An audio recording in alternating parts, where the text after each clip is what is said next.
Dead weight. That is what they called her. 10 years old, thrown from a wagon into a February blizzard. No shoes, no coat, nothing but a frozen piece of bread in her pocket. The woman who abandoned her never looked back.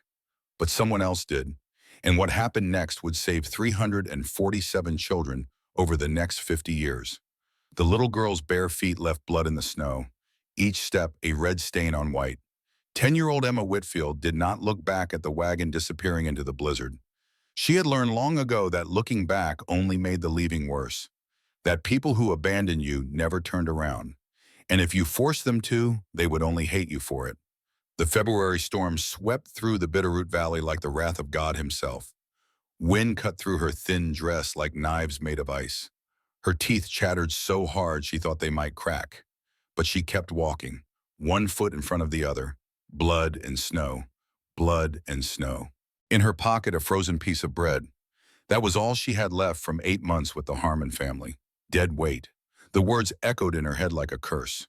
Mildred Harmon had spoken them with a voice flat and cold, like something inside her had frozen long before winter came. Emma could still see the woman's face, those eyes like chips of ice, that mouth drawn thin as a blade, the way she had thrown the bundle of bread at Emma's feet like scraps for a dog. The drought took the crops. The well ran dry. My husband left. I can barely feed my own 2 children.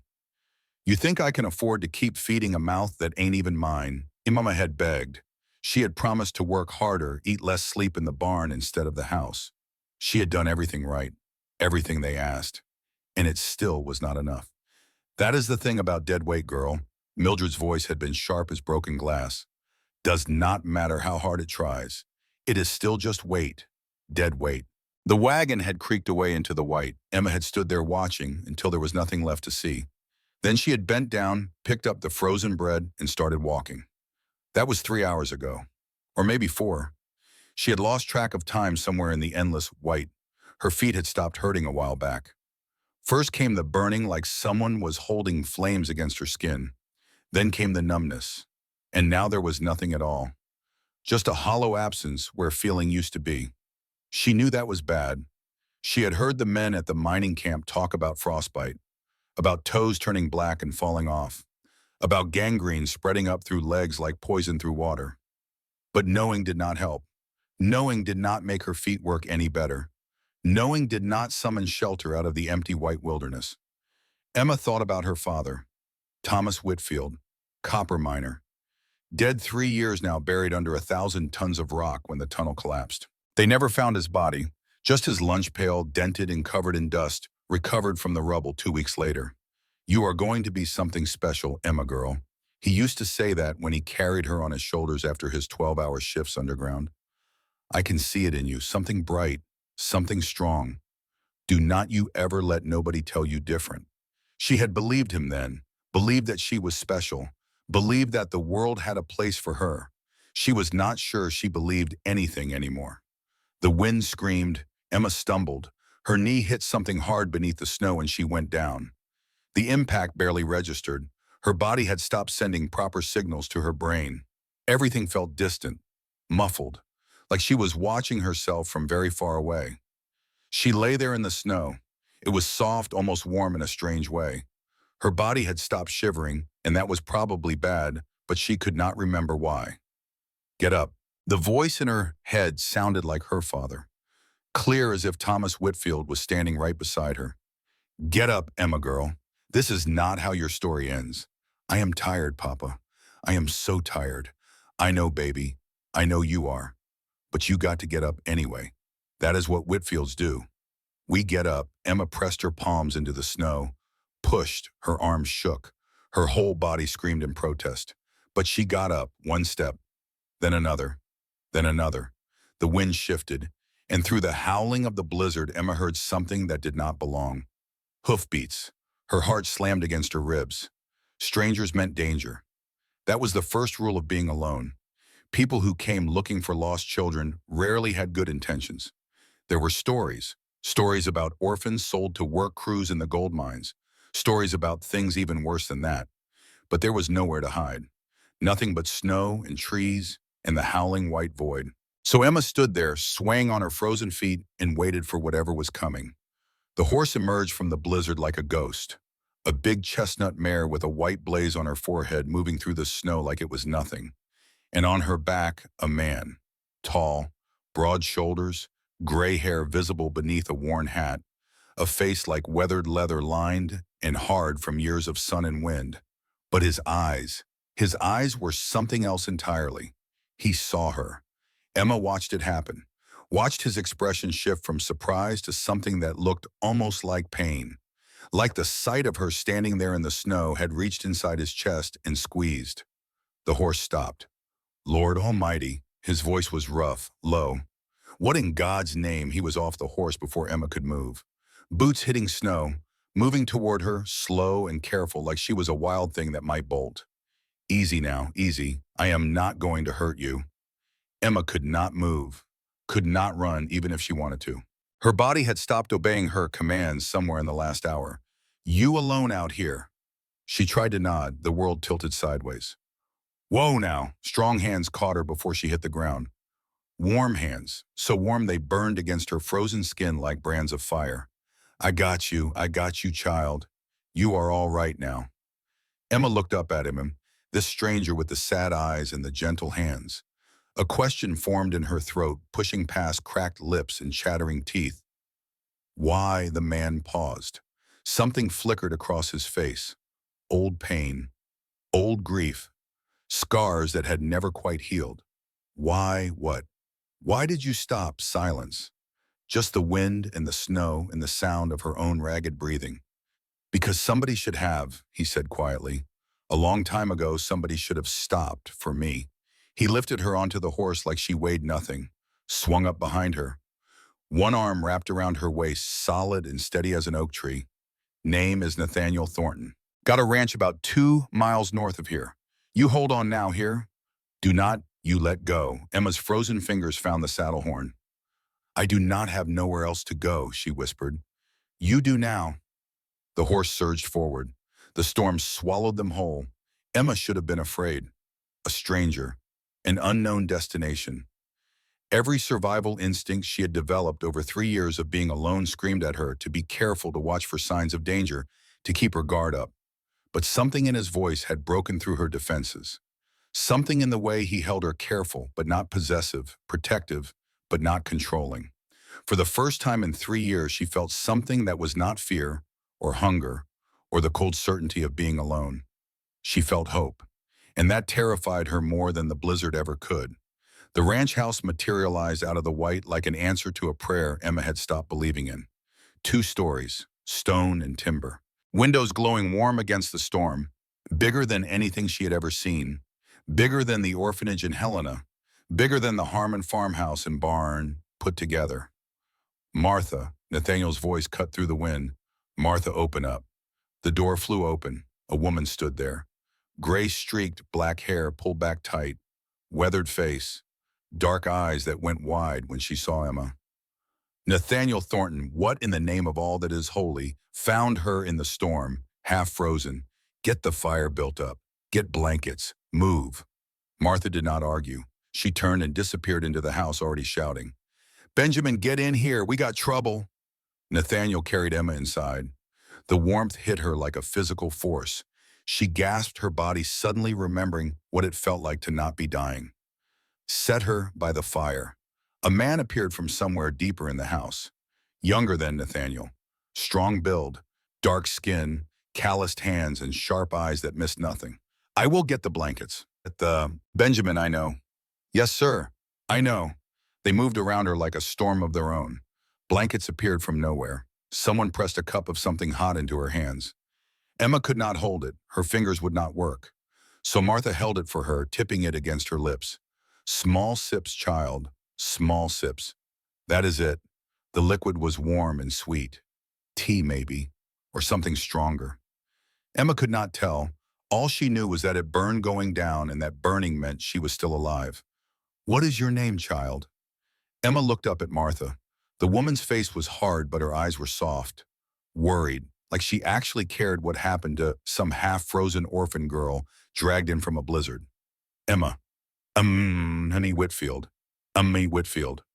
Martha nodded like the name meant something, like it mattered. Well, Emma Whitfield, you are safe now. You hear me? Safe. Safe. The word bounced around in Emma's head, looking for somewhere to land. I have never been safe, she heard herself say. I am not sure I know what that means. Something shifted in Martha's expression. Pain, maybe. Or recognition. The look of someone who understood exactly what Emma was talking about. You will learn, she said quietly. Lord help us, you will learn. The warmth seeped into Emma's bones. The shivering started, violent whole-body tremors that made her teeth rattle and her bones ache. That is good, Benjamin said from somewhere behind her. Means she is warming up. Means she is going to make it. Of course she is going to make it. Nathaniel's voice was gruff, almost angry. I did not ride through a blizzard to bring home a corpse.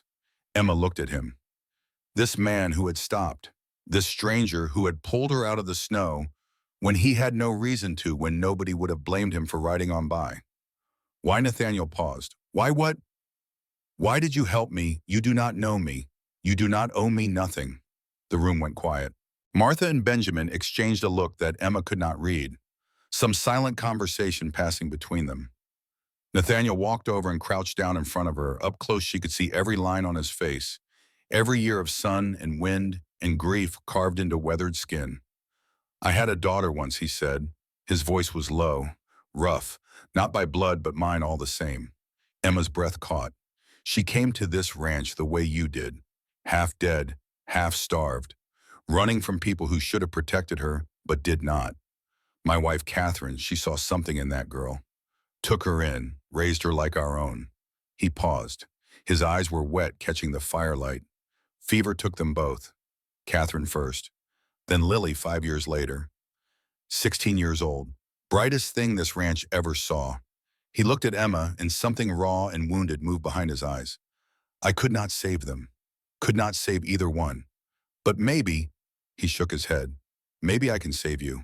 Maybe that is what all that loss was for. So I would know when I saw you standing there in the snow that I had to stop. Emma stared at him. Nobody had ever talked to her like this before. Like she mattered. Like her life was worth something. I am not nobody special, Mr. Thornton. You are wrong. His voice was fierce. Sudden. You are a child. That makes you the most special thing there is. Something cracked inside Emma's chest. Something she had been holding together for 3 years. Since her father died and the world turned cold and mean and full of people who looked at her and saw nothing worth keeping. I do not know how to do this, she whispered. How to trust people. Every time I do, they leave. I know.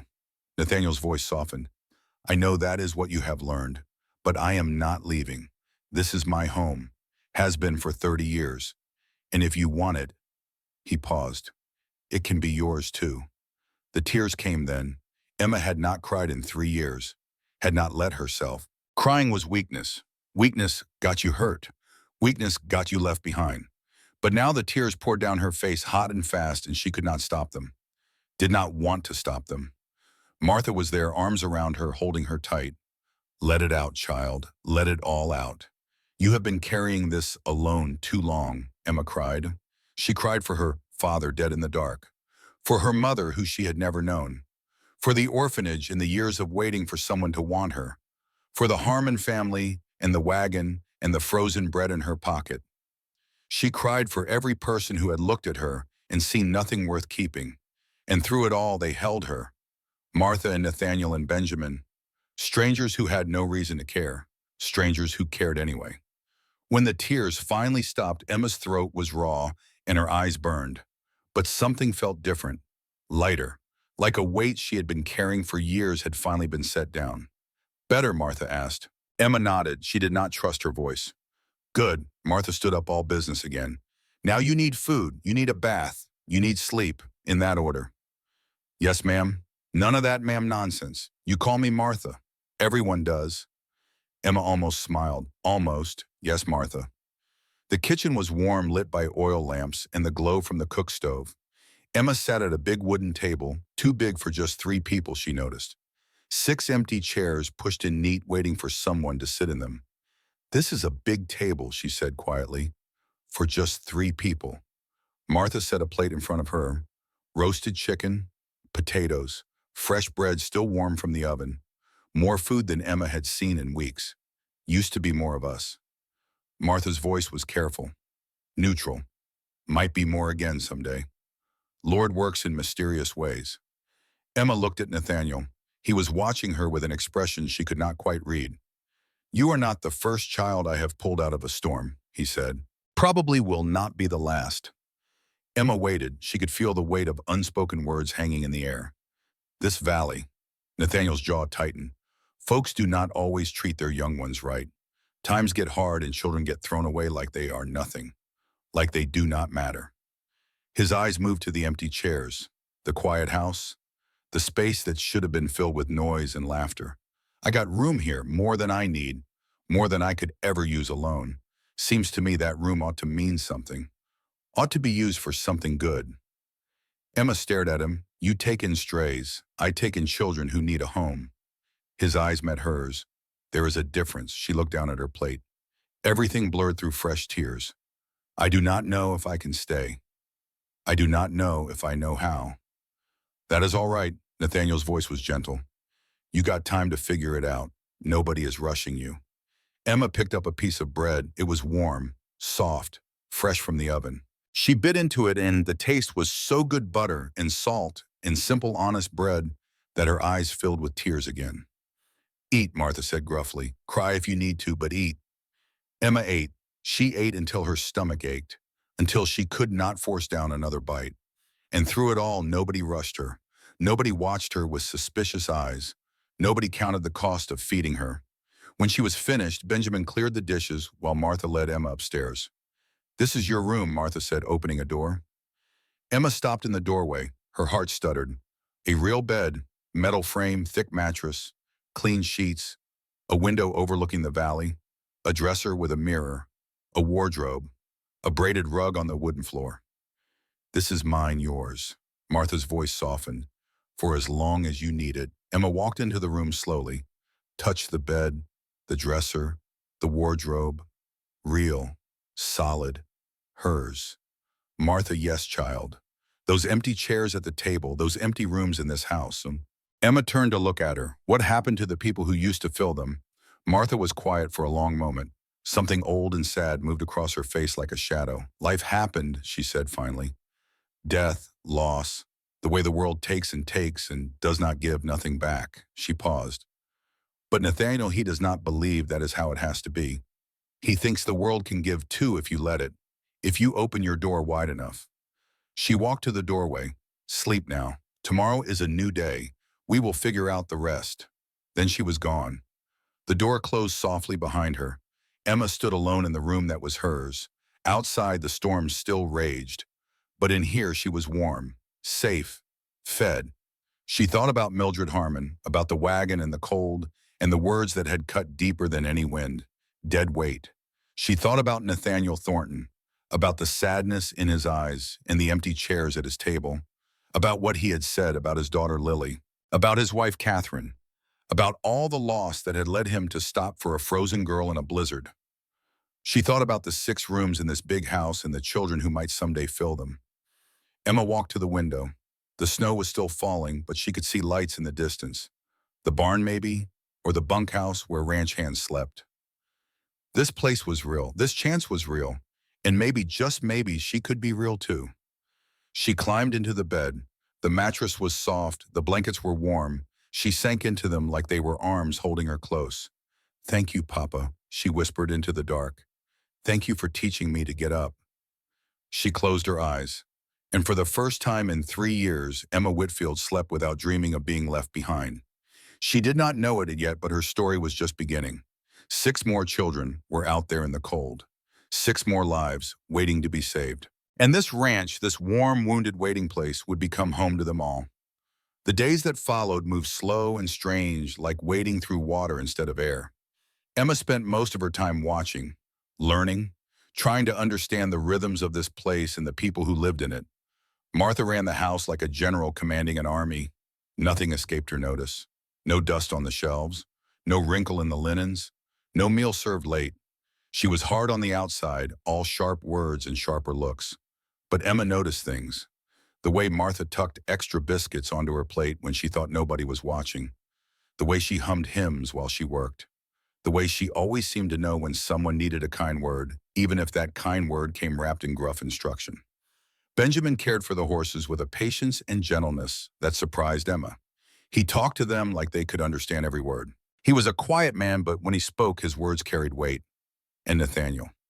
Nathaniel was a puzzle Emma had not yet figured out. He spent hours in his study dealing with paperwork and accounts. He rode out across the ranch checking fences and cattle and outbuildings. But sometimes Emma caught him standing at windows, staring out at the mountains with eyes that were far away and sad. There was a door at the end of the upstairs hallway that was always closed. Emma noticed Martha and Benjamin walking past it quickly, like they did not want to look. She noticed Nathaniel standing outside it, sometimes his hand on the doorknob, never turning it. She knew she should not ask, should not poke at old wounds that were not hers. But curiosity was one of the few things that had survived her years of hardship. Curiosity and stubbornness. The twin forces that had kept her moving through that blizzard when her body had wanted to give up. It was 2 weeks after her arrival when she finally found the courage. Mr. Thornton Nathaniel looked up from his desk. Papers were spread out in front of him, columns of numbers that meant nothing to Emma. "What is it, child, that room? At the end of the hall, the one that is always locked." Something shifted in his face, a tightening around the eyes, a slight downturn at the corners of his mouth. "What about it? What is in there?" Silence, Vaughn. Long enough that Emma thought he was not going to answer. Long enough that she started to regret asking. Then Nathaniel pushed back his chair and stood. "Come with me," he said. "There is something you should see." They walked down the hallway together. Emma's heart beat faster with each step. She did not know what she expected to find behind that door, did not know why it mattered so much. But something told her that whatever was in that room would change everything. Nathaniel stopped in front of the door. His hand rested on the knob, but he did not turn it. "What I am about to show you," he said slowly, "it is not easy to look at. But I think you need to see it, need to understand what this place is, what it could be." He opened the door. The room was small, simple. A bed in the corner, a dresser with a mirror, a window looking out over the snow-covered valley, and on the walls drawings. Drawings, dozens of them, maybe hundreds. Children's drawings, some in charcoal, some in pencil, some in faded color. Pictures of horses and mountains and flowers and suns. Pictures of a house that looked like this one. Pictures of people holding hands, smiling. In the corner of each drawing, a name was signed, Lily. "This was her room," Nathaniel said quietly. "I have not changed anything since she passed. Cannot bring myself to. But I come in here sometimes. To remember. To remind myself why I keep going." Emma walked into the room slowly. Her fingers brushed against the drawings on the wall. "She was good," Emma whispered. "At drawing, I mean. She was good at everything. Quick mind, quick hands, quick smile." Nathaniel's voice was rough with emotion. "She came to us broken, Emma, same as you, running from people who should have loved her but did not, convinced she was worthless, convinced she did not deserve anything good." Emma turned to look at him. "Catherine changed that, my wife. She saw something in Lily that nobody else had bothered to look for. She loved that girl back to life." He paused. His eyes were wet. Then the fever took them both. Catherine first. Lily a year later. Like she could not bear to live in a world without her mother. "I am sorry," Emma whispered. "Do not be sorry. Be something else." Nathaniel walked over to the dresser and picked up a small wooden horse. Worn smooth from years of handling. Worn from love. Lily used to say that sorry does not change nothing. But doing something. Being something. That is what matters. He held out the horse to Emma. "I want you to have this." Emma stared at it. "I cannot." It was hers. It was. "And now I am giving it to you, because I think she would have wanted that. Would have wanted someone else to hold on to it. Someone who needed it." Emma took the horse. It was smooth and warm in her palm. Solid. Real. "Thank you," she whispered. "Do not thank me yet." Nathaniel's expression shifted, something heavier settling into the lines of his face. "I am not just showing you this room to make you sad, Emma. I am showing you because I want you to understand something. What this house is too big for one man. Too quiet. Too empty." He looked around the room at the drawings on the walls at the bed where his daughter used to sleep. "Catherine always said we should fill it up. Take in children who needed a home. Build something good out of all this space. Emma's breath caught. I could not do it. After she died, after Lily died, I could not bring myself to open that door again. It hurt too much. Felt like betraying their memory. He turned to face Emma. But then I found you standing in that snow, half dead but still fighting. And I thought, his voice cracked. I thought maybe this was my sign. Maybe this was God telling me it was time. Emma did not know what to say. The wooden horse felt heavy in her hands. I am not asking you to beat Lily, Nathaniel said. I am not asking you to replace her or fill the hole she left. What I am asking is, he paused, would you help me? Help you how? By staying, by healing, by being the first. His eyes met hers steady and sure. And maybe someday by helping me save the others. Others, there are more children out there, Emma, more kids like you and Lily, thrown away, forgotten, left to die in the cold. His jaw tightened. I cannot save them all. I know that, but I can save some, and that has to be worth something. Emma looked at the wooden horse in her hands, at the drawings on the walls, at this room full of love and loss and hope. I do not know if I can do that, she said quietly. I do not know if I am strong enough. You walked through a blizzard with no shoes and did not give up. That is plenty strong. That was different. That was just surviving. And what do you think this is? Nathaniel's voice was gentle. What do you think any of it is? Surviving, Emma. Day after day, getting up when everything tells you to stay down. That is all any of us are doing. Emma was quiet for a long moment. Can I think about it? Take all the time you need. Nathaniel moved toward the door. Room is yours if you want it, or you can stay in the one you are in now. Your choice. Always. He left.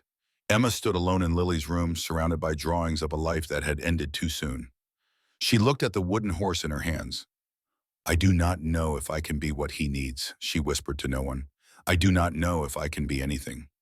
But even as she said it, something stirred in her chest. Something small, something stubborn. Something that felt like the beginning of a choice. The weeks passed, Emma's feet healed, the nightmares came less often. She started eating without feeling like every bite might be her last. And she started to learn. Martha taught her to cook. Not just recipes, but philosophy. The way food could be love made tangible. The way a well-baked biscuit could say things words could not. You will learn to trust your hands before you trust your head. Martha told her one afternoon, her own hands buried in bread dough.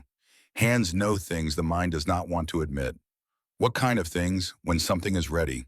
When something needs more time. When to hold tight and when to let go. Emma watched Martha's hands moving through the dough, strong and sure. Practiced. Martha, what child? How long have you been here, at the ranch? Martha's hands stilled for just a moment, then kept moving, going on 20 years now. That is a long time, longer than anywhere else in my whole life. Emma hesitated, knowing she should not ask, asking anyway. Did you have family? Before here, I mean. Silence, long enough that Emma thought she had pushed too far. I did. Martha's voice was quiet. Husband, 3 children. Lost my husband in the war. Lost my children to cholera the year after. All 3 of them inside a week. Emma's chest tightened. I am sorry, long time ago now. The pain does not go away, but it gets quieter. Martha handed her a ball of dough. Start kneading. Emma took the dough, began to work it the way Martha had shown her. Mr. Thornton found me after that. I was working in a saloon in Helena, scrubbing floors, barely keeping body and soul together. He offered me about a home, a reason to keep living. So he saved you too. Martha looked at her, really looked. Her eyes were sharp and knowing. He did not save me, child. He gave me a chance, the saving. She tapped her own chest. That I had to do myself, same as you will. Emma did not know what to say. So she just kept kneading. You are doing better than you think, Martha said quietly. I have seen a lot of hurt children come through this world. Most of them, the hurt makes them hard, makes them mean, turns them into the same kind of people who hurt them in the first place. She turned to face Emma. But you are not hard. You are scared. You are careful. You are watching and waiting and trying to figure out if this is real. That is not weakness, Emma. That is wisdom, and it is going to serve you well. Emma felt tears prick at her eyes. She blinked them back. I do not feel wise. I feel like I am drowning. That is how wise feels sometimes. The foolish ones never feel like they are drowning. They just sink to the bottom and do not even notice they are dead. A laugh escaped Emma before she could stop it. Small and surprised. Martha smiled, actually smiled. It changed her whole face. There it is, she said. That is what we are looking for. Bit of light breaking through. She handed Emma another ball of dough. You are going to be all right, Emma Whitfield. Might take a while. Might take longer than you want. But you are going to be all right. Emma wanted to believe her, wanted it so badly it hurt. How do you know? Because I have been where you are and I am still here. Benjamin taught her about the horses. He had a way with them that bordered on magic. Patient and calm and endlessly gentle. This here is Bella, he said one morning, leading Emma into the barn. Big chestnut mare with the white blaze on her forehead. You remember her? Emma nodded. The horse that had carried her through the blizzard. She is the boss's favorite. Been with him longer than I have. Benjamin ran a hand down Bella's neck. She has got good sense. Knows people. Can tell if someone is trustworthy just by looking at them. What does she say about me? Benjamin grinned. She let you ride her in a blizzard. That is about the highest compliment Bella gives. Emma reached out and touched the mare's nose. Bella snorted softly and pushed against her palm. Warm breath and velvet softness. You want to learn to ride proper? Benjamin asked. Emma's heart leaped. I can. Nothing stopping you but yourself. Boss says you can do whatever you want around here. Long as you do not hurt yourself or the animals. I have never ridden before. Not really. Mrs. Harmon, she had a horse, but she never let me near it. Then we will start from the beginning. Saddle, reins, how to mount up without falling on your face. Benjamin's eyes twinkled with quiet humor. By spring you will be riding like you were born in the saddle. Emma spent the next weeks in the barn. She learned to brush Bella's coat until it shone, to check her hooves for stones, to measure out feed.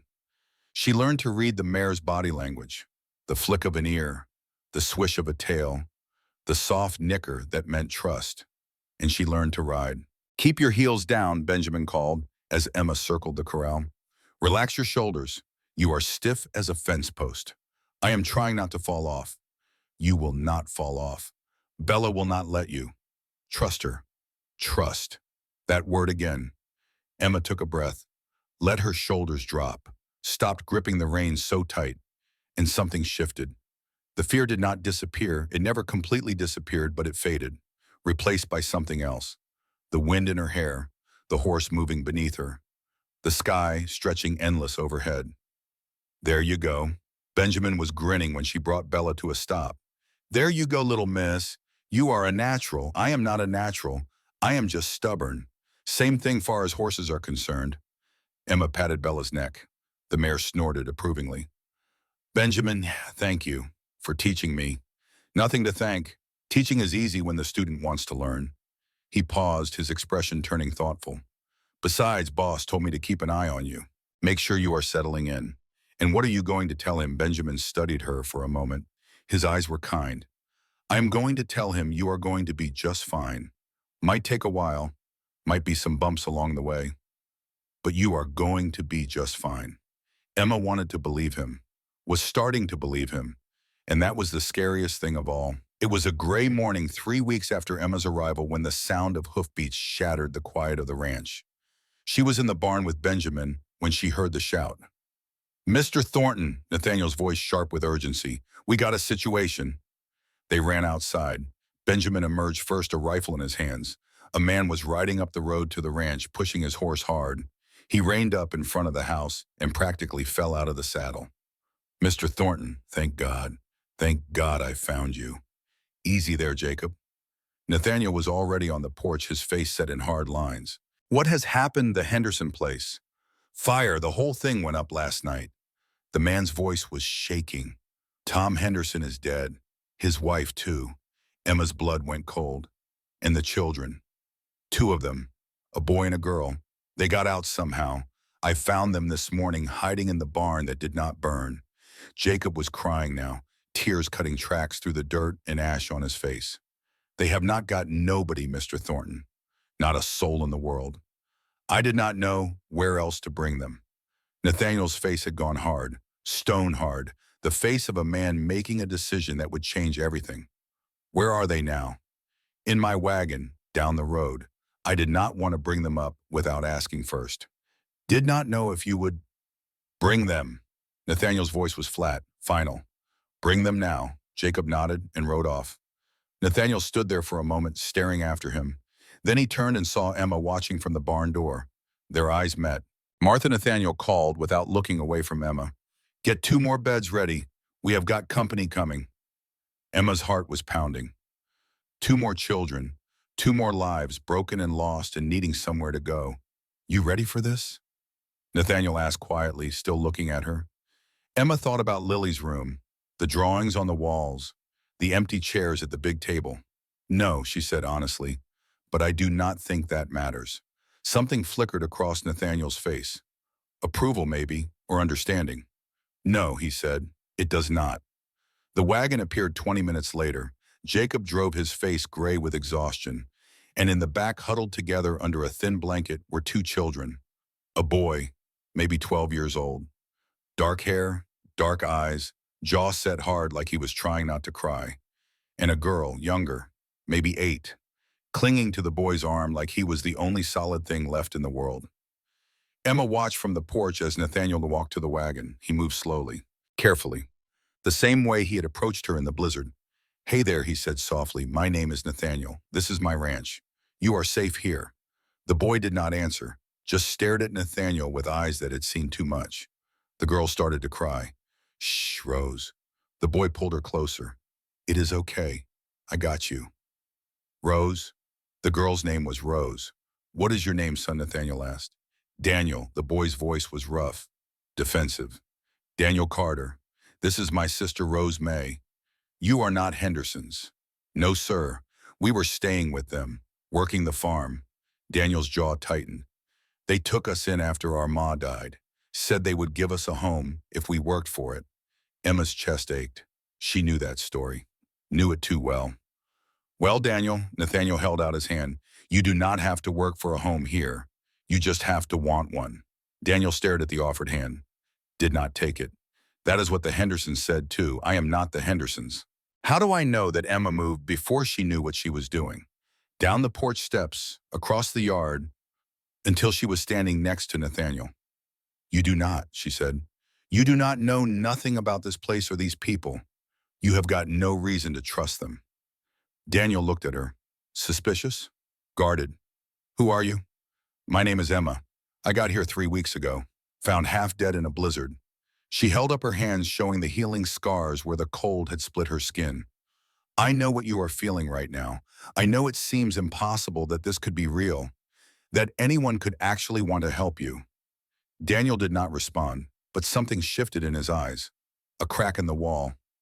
I am not going to lie to you, Emma continued. I still do not know if I trust these people. Still do not know if this place is real. But I know one thing for sure. What is that? Emma looked at Rose May. The little girl had stopped crying, was watching Emma with huge wet eyes. Your sister is cold. She is scared. She is hungry. And whatever this place turns out to be, it is warmer than that wagon. Emma stepped back. So maybe you come inside, get some food in her, and figure out the trust part later. Daniel stared at her for a long moment. Then he looked down at Rose. You hungry, Rose May? The little girl nodded. Daniel let out a breath. Something in him sagged, like a rope that had been pulled too tight for too long. All right. He stood up in the wagon, lifting Rose with him. All right, we will come inside. Nathaniel reached up to help them down. This time Daniel took his hand. Emma watched them walk toward the house. Martha was already at the door, already shepherding them inside, already making promises about hot food and warm beds. Nathaniel stopped beside Emma. That was good, he said quietly. What you said to him, I just told him the truth. That is why it was good. He looked at her and something like pride flickered in his eyes. You understand them, what they are feeling, what they need to hear. Emma shrugged, uncomfortable with the praise. I understand being scared. That is all? That is a lot. Nathaniel put a hand on her shoulder. That is everything sometimes. They stood there in the cold, watching the sun sink toward the mountains. This is what you meant, Emma said slowly. When you said you wanted to build something here, this is it. This is the beginning of it. How many more? Nathaniel was quiet for a moment. Too many. More than one ranch can hold. More than one man can save. But we try anyway. Yeah, he looked at her. We try anyway. Emma thought about Daniel and Rose May, about the fire that had taken everything they had, about the long road that had brought them here, to this ranch, to this moment. She thought about herself, about the wagon and the snow and the frozen bread in her pocket.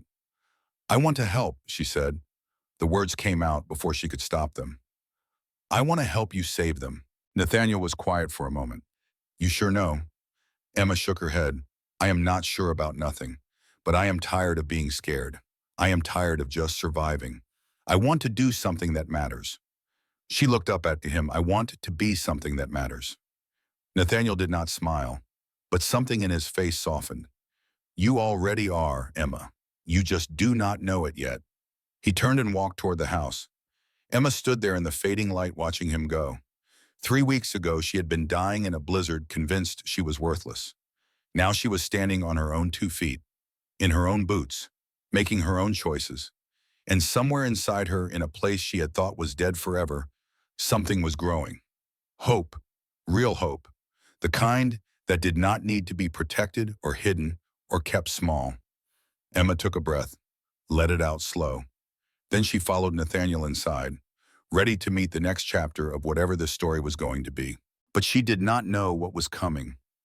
None of them did. In the weeks ahead, more broken children would find their way to Thornwood Ranch, a boy carrying the weight of his father's sins, a girl with no memory of who she was, and a ghost from Emma's past that she had long believed dead. The warm, wounded waiting place was about to become something more.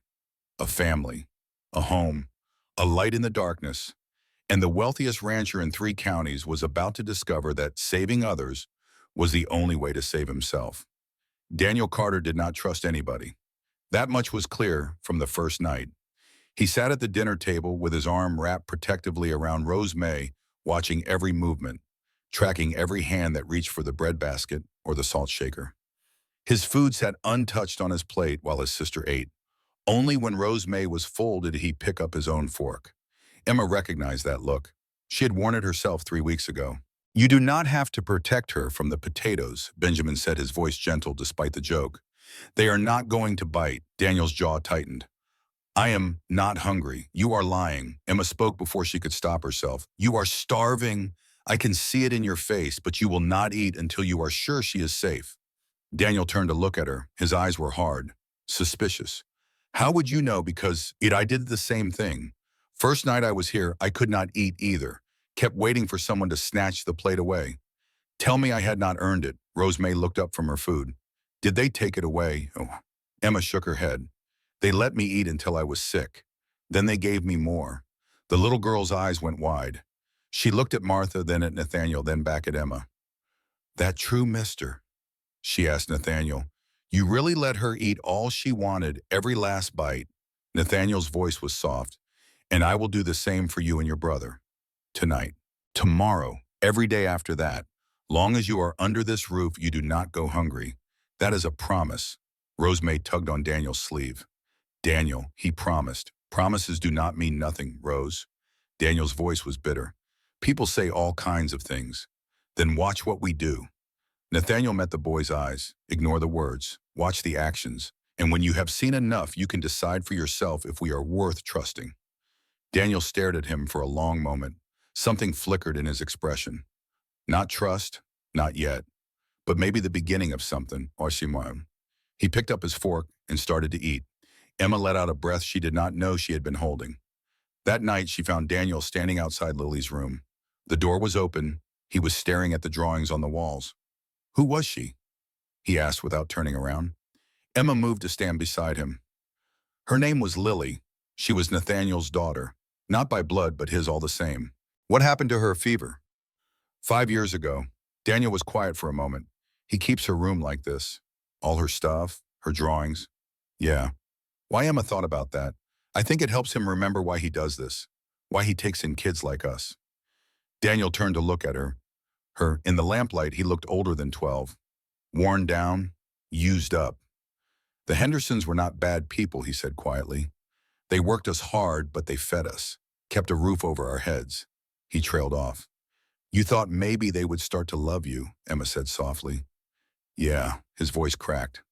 Stupid, right? No. Emma's chest ached. Not stupid. Human. They died, burned up in their own house. And all I could think standing there watching the flames, he stopped, swallowed hard. And all I could think was that I was glad Rosemary was not inside. That is it. Not sad for the Hendersons, not grateful for what they gave us. Just glad my sister was alive. That is not wrong, feels wrong. Emma reached out and put a hand on his arm. He flinched but did not pull away. You protected her. That is what matters. Everything else, the guilt, the feelings, all that mess inside your head, that is just noise. The truth is simple. You kept your sister alive, and now you are here, and you have got a chance at something better. Daniel's eyes were wet. He blinked hard, fighting the tears. I do not know how to do this, he whispered. Do not know how to stop fighting. Stop watching. Stop waiting for everything to fall apart. I know. Emma squeezed his arm. I do not know either. But maybe we can figure it out together. He looked at her, really looked. Yeah, he said quietly. Maybe we can. The days turned into weeks. Winter held the valley in its grip, snow piling up against the fences, ice forming on the creek. But inside the ranch house, something was changing. Daniel started helping in the barn. At first he was stiff, suspicious, watching Benjamin like he expected to be hit for making a mistake. But Benjamin was patient, showed him how to care for the horses, how to mend tack, how to move around animals without spooking them. You have got good hands, Benjamin told him one afternoon. Steady, calm, horses like that. Daniel ducked his head. My pa was a horseman. Before he left, he taught me some. Before he decided we was not worth sticking around for. Benjamin was quiet for a moment. A man who walks out on his children is not a man at all. That is on him, not on you. Daniel did not answer, but Emma, watching from the barn door, saw something shift in his shoulders. A tiny release of tension, a small unburdening. Rosemary bloomed like a flower in spring. She followed Martha everywhere, chattering nonstop, asking questions about everything. Why did bread rise? How did the stove work? Could she help with the cooking? Child does not stop talking, Martha grumbled one evening, but she was smiling when she said it, and Emma noticed that Rosemary's apron had been hemmed to fit her perfectly. The stitches neat and careful. You love her already, Emma said. Martha's hands stilled on the dough she was kneading. I do not know what you are talking about. You fixed her apron. You braided her hair this morning. You saved the biggest biscuit for her at breakfast. I did no such thing. You did. Martha sighed, let her shoulders drop. She reminds me of my youngest, she said quietly. My Sarah. Same eyes, same way of looking at the world, like it is full of wonders. Emma's chest tightened. I am sorry about your children. Martha was quiet for a moment. Then she reached out and squeezed Emma's hand. You remind me of them sometimes. The way you look after the little ones. The way you always make sure everyone else is fed before you eat. Emma did not know what to say. That is a good thing, Martha added. Means you have got a heart worth keeping. It was a gray morning in early March when the next child came. Emma was in the barn with Daniel mucking out stalls when she heard the shout. Benjamin's voice, urgent and sharp. Boss, we got a situation. They ran outside. Benjamin was at the gate holding something, someone, in his arms, a small figure, limp and still. Found him in the south pasture, Benjamin said as they approached, half buried in a snowdrift. Do not know how long he has been out there. Emma's stomach dropped. The child in Benjamin's arms was a boy, maybe 11 years old. His lips were blue, his skin was gray, his clothes were rags, barely enough to cover a body, let alone protect it from the cold. Get him inside. Nathaniel's voice was tight.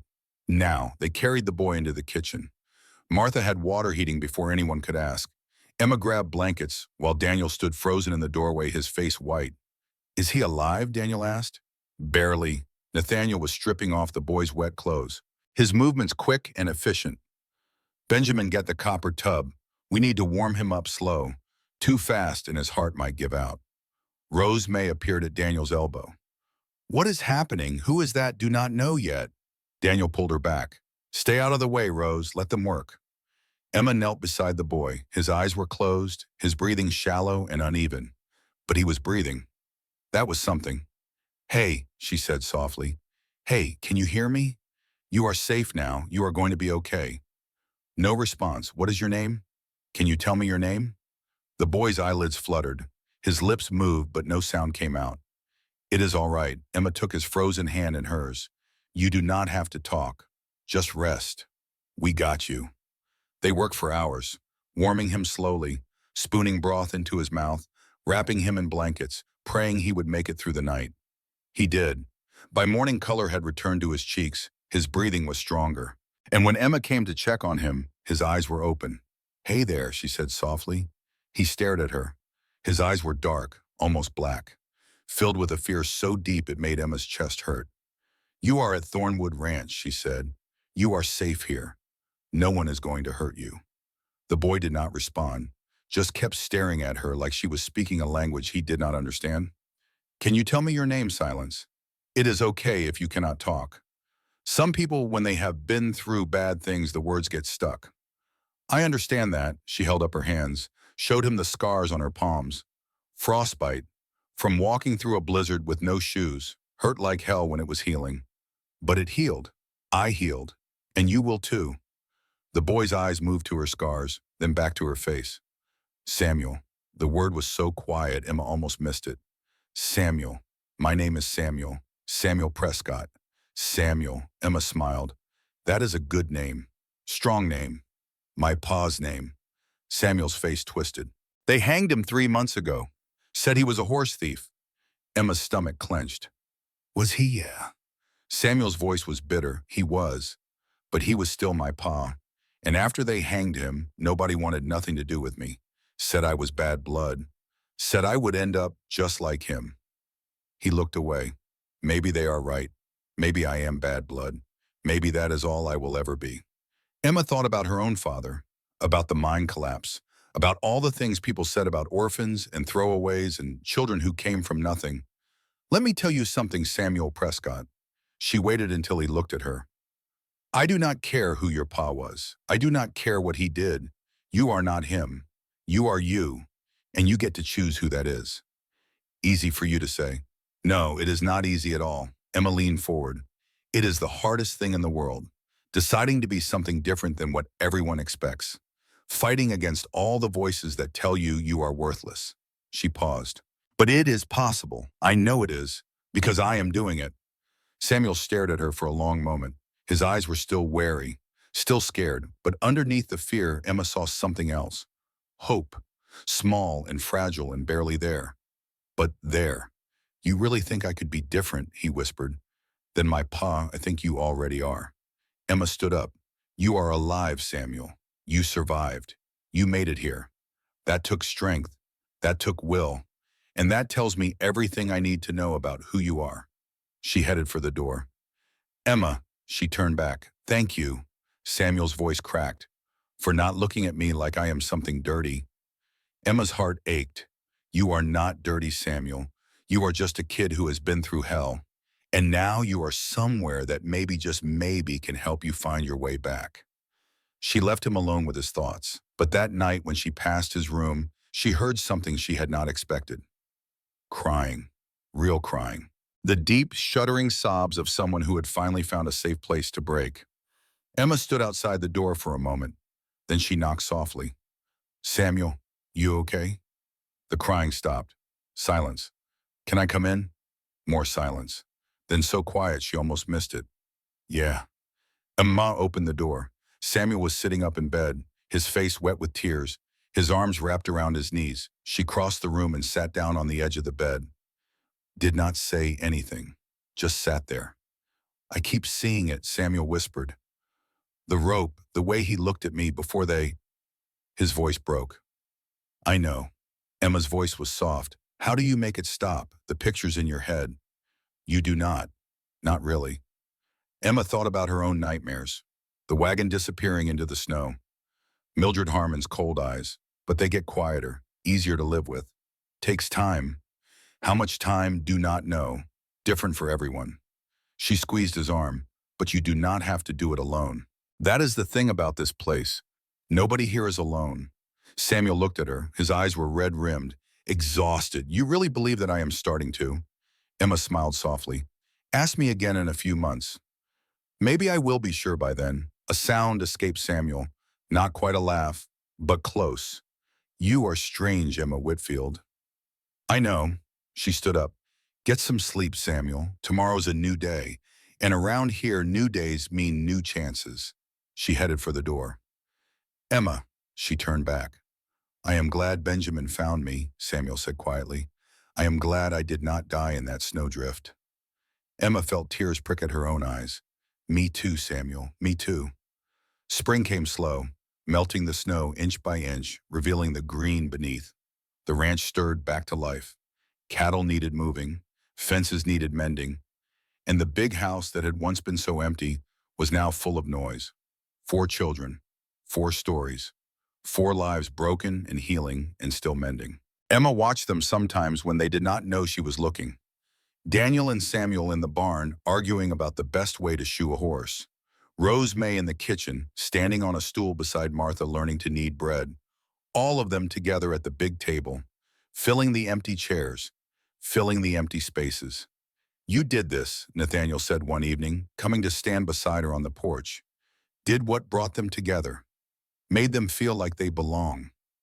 Emma shook her head. You are the one who took them in. You gave them something else. Nathaniel looked at her.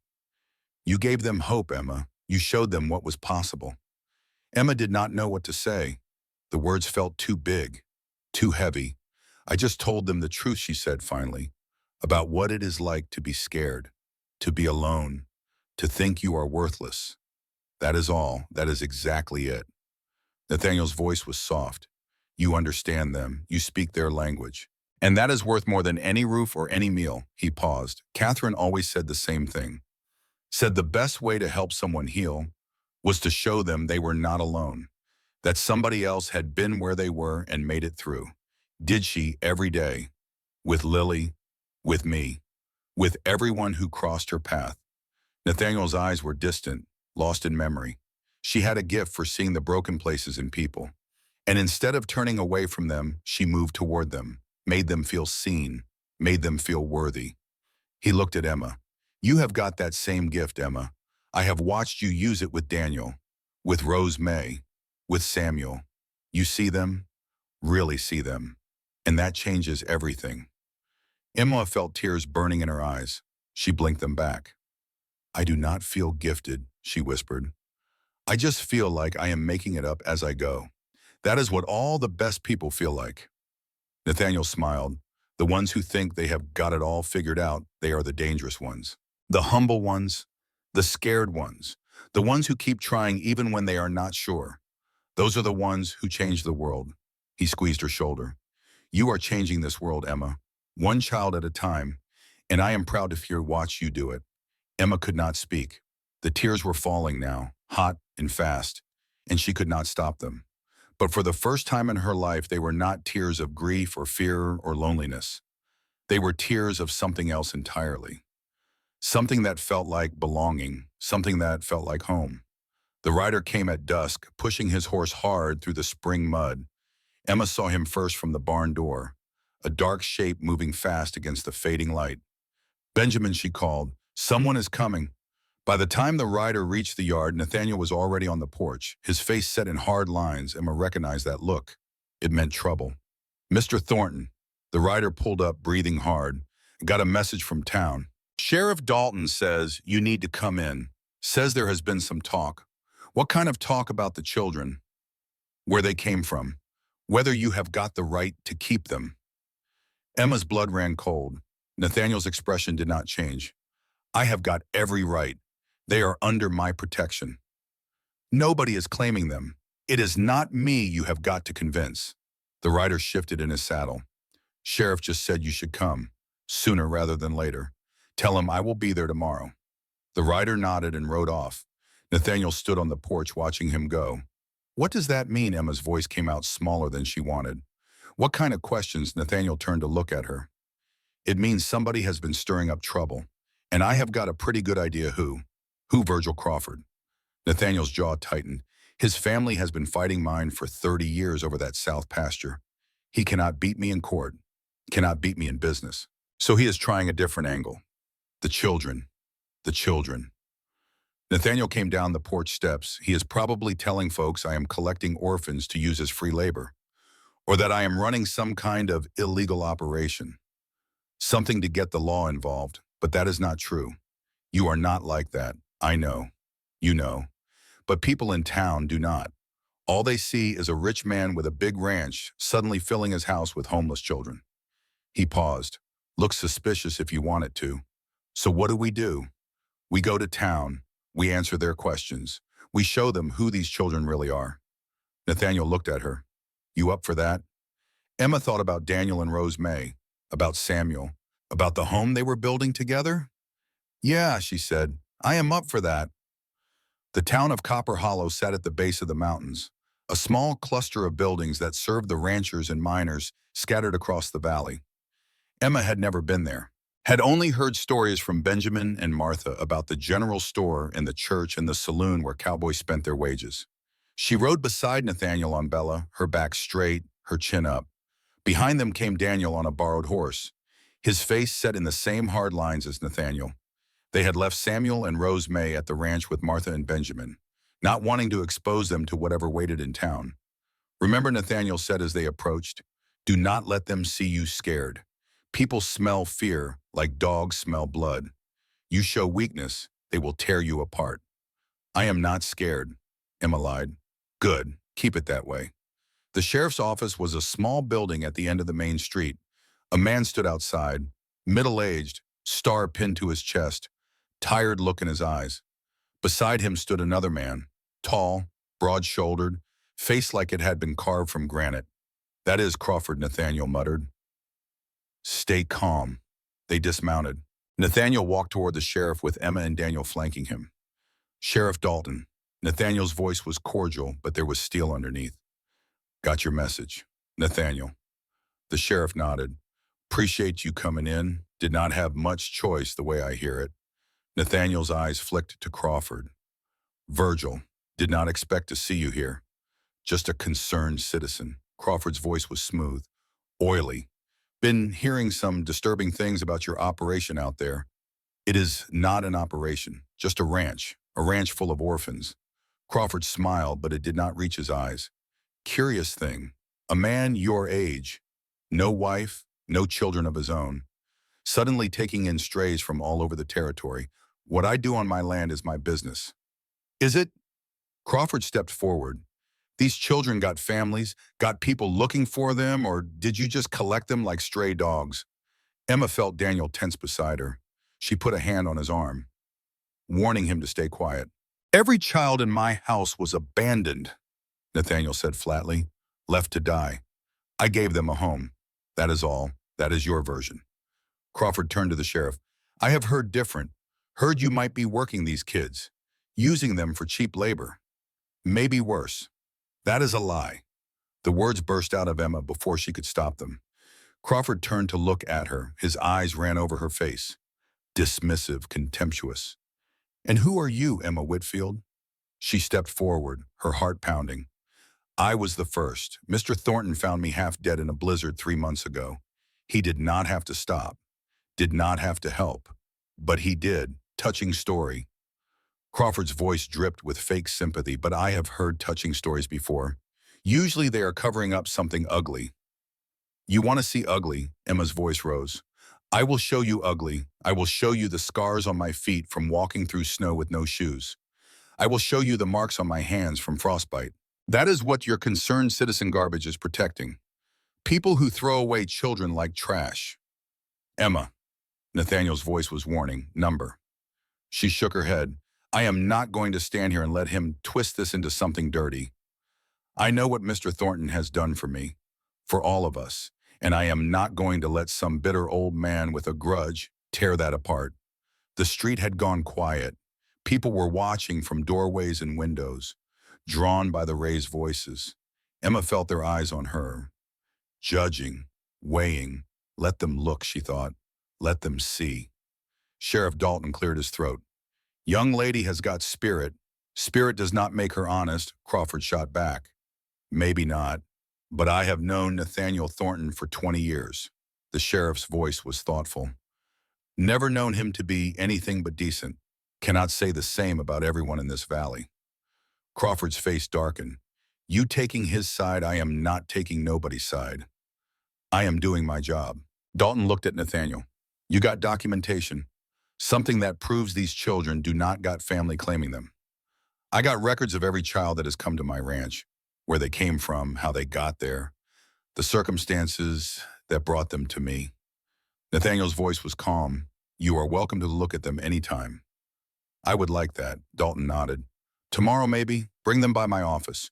We will go through everything. Make sure it is all proper.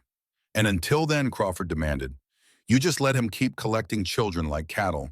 Until then, I suggest you go home and mind your own business. Dalton's voice hardened. Unless you got actual evidence of wrongdoing, you are just wasting my time. Crawford's jaw clenched. For a moment, Emma thought he might explode. Then something shifted in his expression. A cold calculation replacing the hot anger. This is not over, Thornton, he said quietly. Not by a long shot. Never thought it was. Nathaniel tipped his hat. See you around, Virgil. Crawford mounted his horse, looked down at them with an expression Emma could not read. This is not over, he repeated. Then he rode away. Emma let out a breath she did not know she had been holding. What just happened? She asked. I do not know. Nathaniel was watching Crawford go. But I think we made an enemy today. A real one. We already had an enemy. We had an annoyance. Nathaniel turned to look at her. Now we have got a man with a grudge and a reason to come after us. That is different.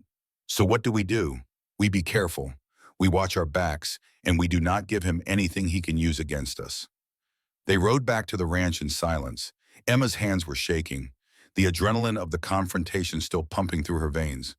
You should not have done that, Nathaniel said finally. Done what's spoken up like that. Crawford is dangerous. You just put yourself on his radar. He was lying about you.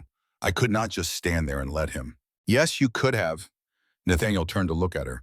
Sometimes the smart thing to do is keep your head down. Let the storm pass. Is that what you do? It is what I have had to do for 30 years.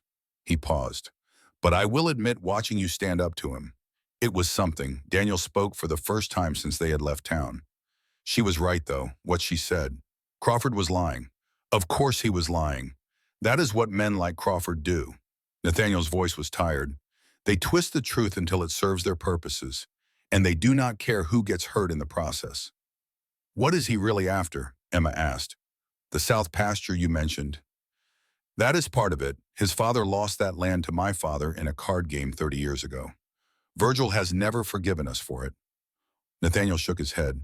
But it is more than that. He wants to break me, wants to see everything I have built come crumbling down. The children, that is just his latest weapon. So what do? We do what we have always done. We keep our heads up, we take care of our own, and we do not let men like Crawford dictate how we live our lives. They reached the ranch as the sun was setting. Martha was waiting on the porch, her face tight with worry. Well, Crawford is stirring up trouble, Nathaniel said, dismounting. But the sheriff is fair. We will handle it. And the children are safe. For now, Nathaniel headed inside. I need to pull together those records. Sheriff wants to see them tomorrow. Emma stayed outside, watching the colors fade from the sky. Daniel came to stand beside her. You were brave today, he said quietly. Standing up to that man. Did not feel brave. Felt scared. That is what brave is. Daniel looked at her. Doing the thing that scares you anyway. Emma thought about that, about all the things that had scared her over the years. The orphanage, Mildred Harmon, the blizzard, and now this, a new kind of threat, one she could not fight with determination alone. Daniel, yeah, you think we are safe here, really safe. He was quiet for a moment. I think we are safer than we have ever been anywhere else. And I think that man in there would die before he let anyone hurt us. That is what I am afraid of. Emma's voice was small. That he will get hurt trying to protect us. Then we protect him back. Daniel's jaw set. That is what family does. Family. The word still felt strange in Emma's mouth, but it was starting to feel true. The idea came from Rose May. They were sitting around the breakfast table, tension heavy in the air, everyone feeling the weight of Crawford's threat hanging over them. "Why do we not invite them here?" Rose May asked suddenly. Everyone looked at her. "What? The town people." Rose May's eyes were bright. "Let them come see for themselves, explain," Nathaniel said. "That is what Mama used to do. When folks gossiped about her, she would invite them for supper. Said it is hard to hate someone after you have eaten their cooking." Martha let out a surprised laugh. "Child has got a point. She does." Nathaniel was looking at Rose May with new respect. "An open house. Let people come see the ranch, meet the children. Show them there is nothing to hide." "That is risky," Daniel said. "What if Crawford uses it against us?" "Crawford is going to use everything against us anyway." Emma felt something spark in her chest. "At least this way we control the story." Nathaniel nodded slowly. "All right, let us do it. We will plan something for next month. Give us time to prepare. Prepare for what Samuel asked. Speaking up for the first time. To show them who we really are." Nathaniel looked around the table at each of the children who had found their way to his door. To show them that this family is real and worth protecting. The preparations took weeks. Martha cooked like a woman possessed, filling the kitchen with breads and bites and roasts. Benjamin made sure the ranch looked its best. Fences mended, barns swept clean, horses groomed until they shone, and the children practiced. Remember, Emma told them the night before? You do not have to prove nothing to these people. Just be yourselves. That is enough. What if they ask about our pasts? Samuel's voice was tight. About my pa. Then you tell them the truth. Or you do not tell them anything. Your choice. Emma put a hand on his shoulder. Nobody can make you share more than you want to share. And if they are mean, she looked at Daniel. Then we ignore them, Daniel spoke up, his voice fierce. We do not let mean people take away what we have got here. The day of the open house dawned clear and warm. By mid-morning, wagons were rolling up the road to the ranch, carrying families from town and neighboring spreads. Emma stood on the porch, her heart hammering, watching them come. Beside her, Nathaniel was calm, steady, the way he always was in a crisis. Ready, he asked. No, Emma took a deep breath, but I am going to do it anyway. That is my girl. The first guests to arrive were a young couple with a baby. They looked nervous, uncertain, like they were not sure they belonged here. Emma stepped forward. Welcome, I am Emma. Can I show you around? The woman smiled, relieved. That would be lovely. I am Sarah.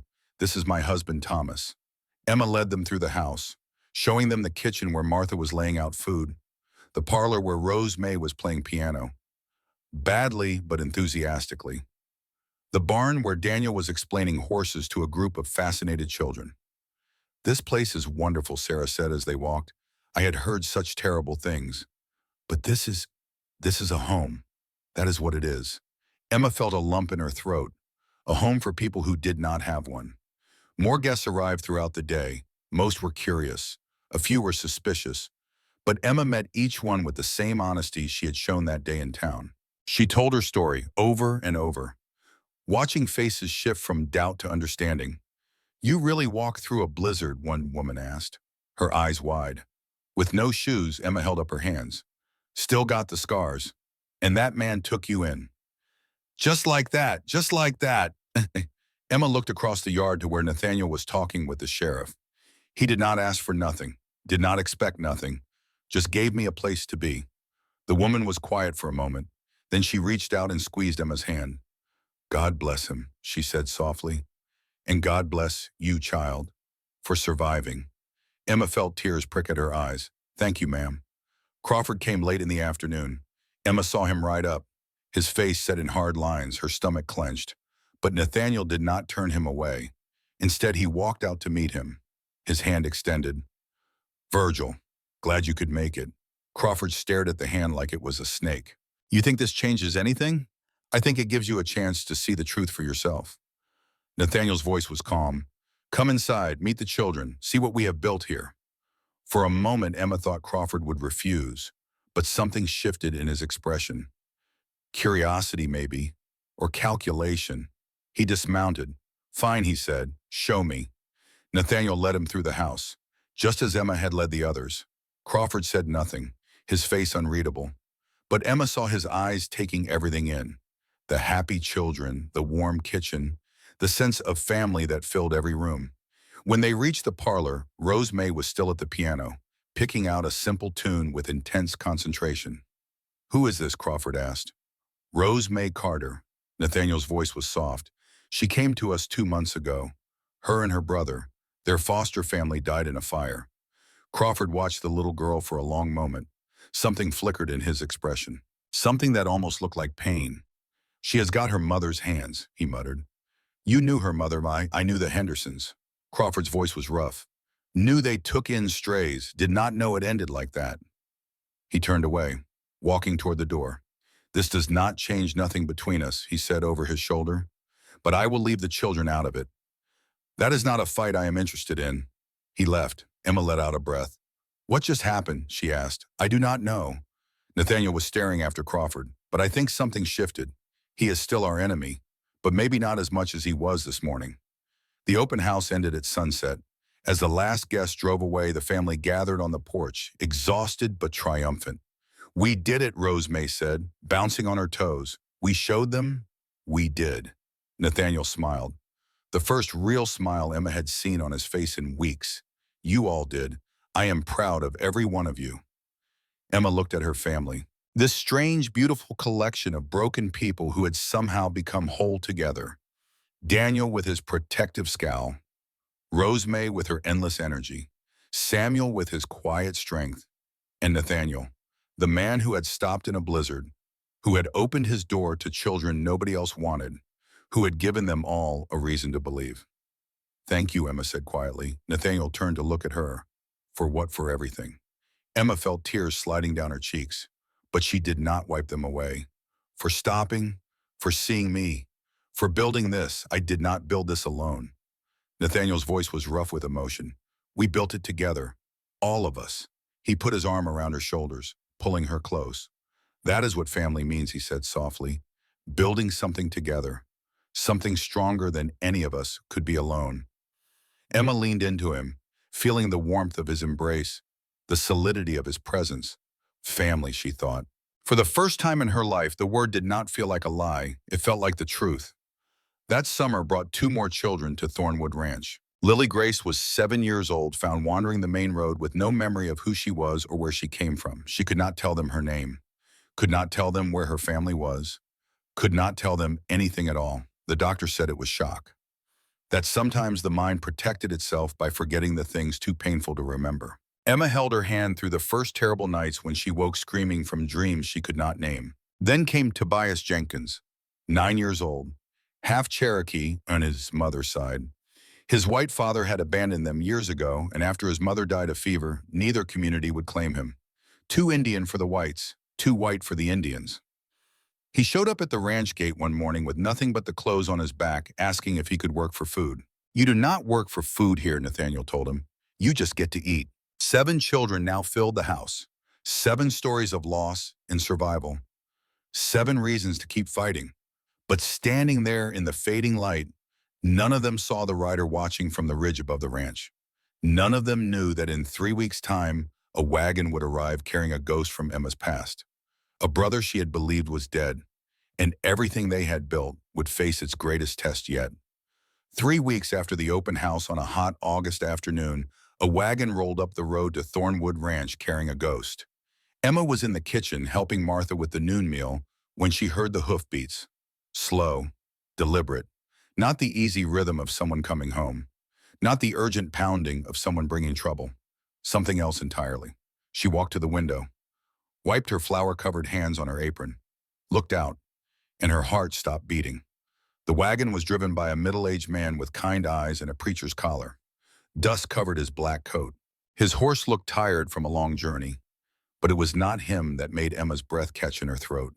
It was not him that made her grip the windowsill until her knuckles turned white. It was the boy sitting beside him, 6 years old, thin as a rail, clothes too big for his small frame, terrified, but with eyes that Emma would have recognized anywhere.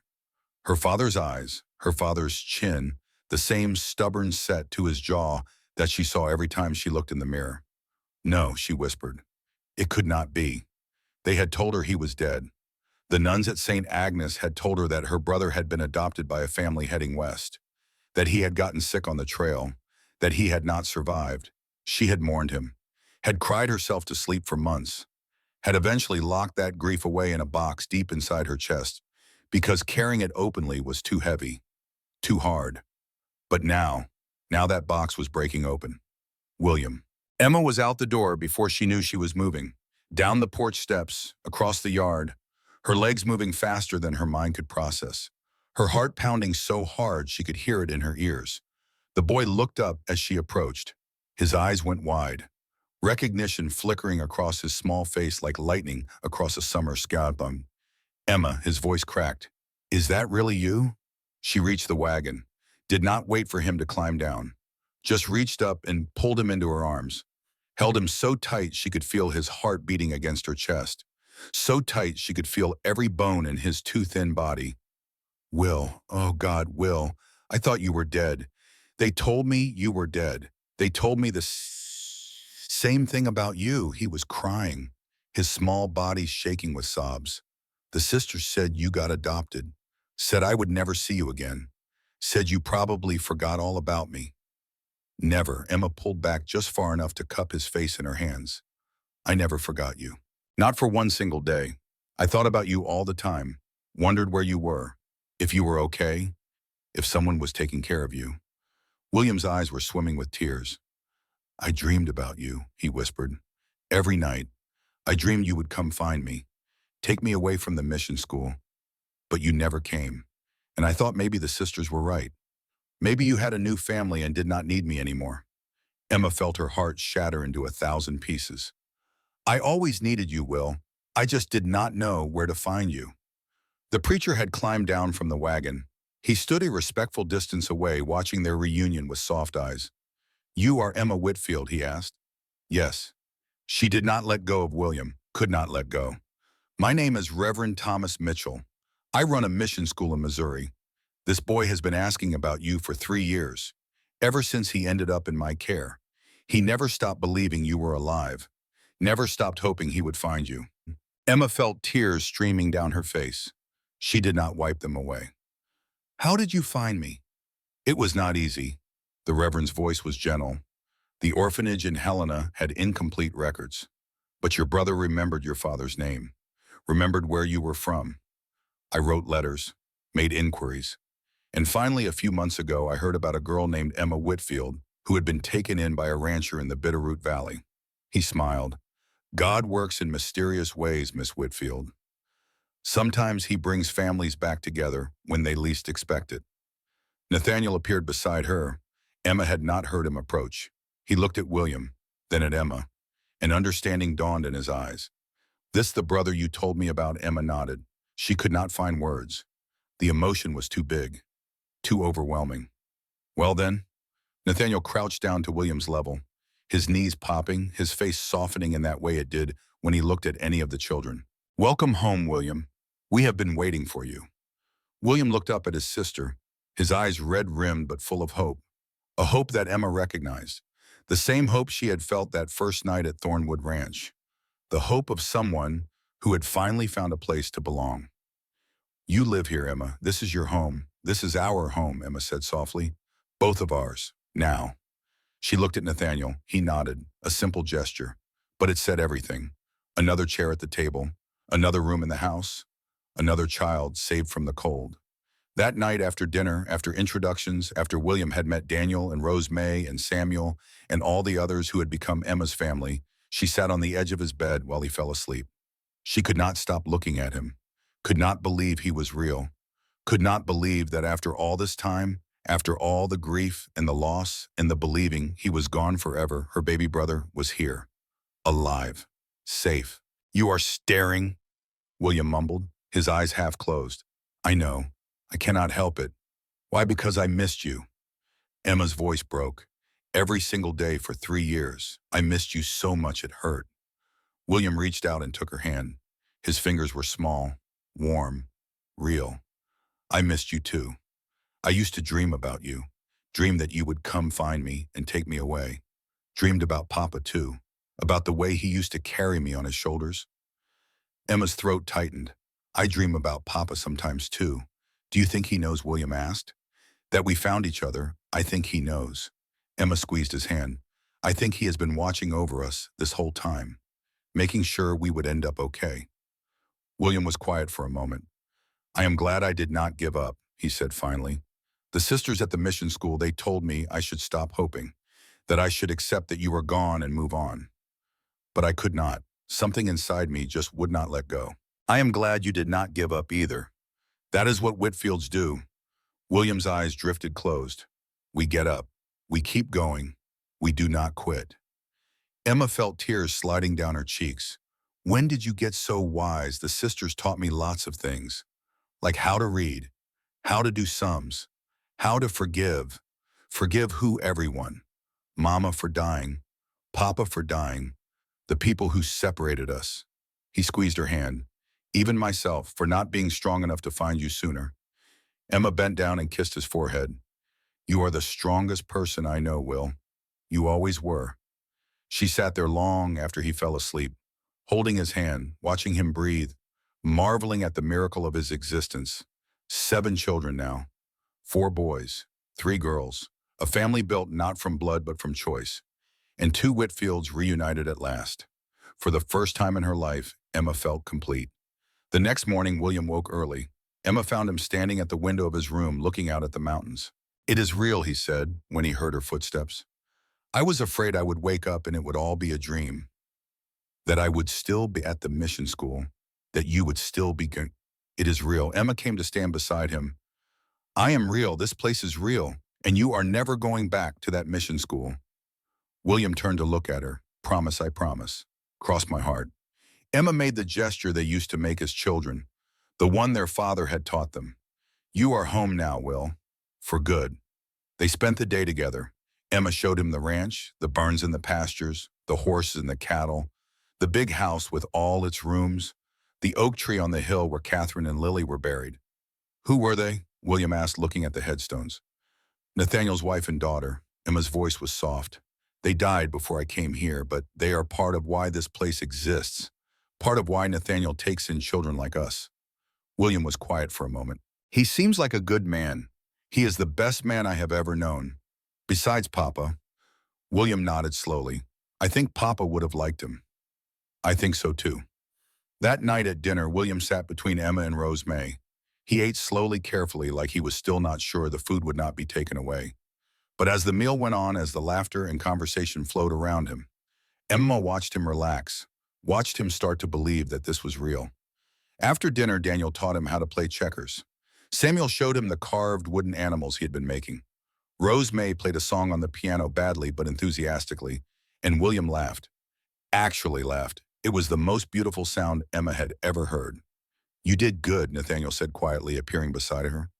"Bringing him here, keeping hope alive that you would find him someday." "I did not find him," Emma said. "He found me. Or God found us both. Either way."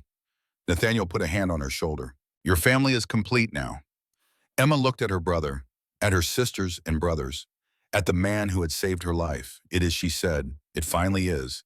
The years pass the way years do, slowly when you are living them, fast when you look back." Emma watched the children grow, watched the ranch prosper, watched Nathaniel's hair go from gray to white, watched the lines on his face deepen and multiply. The big table was not so empty anymore. The chairs were filling up.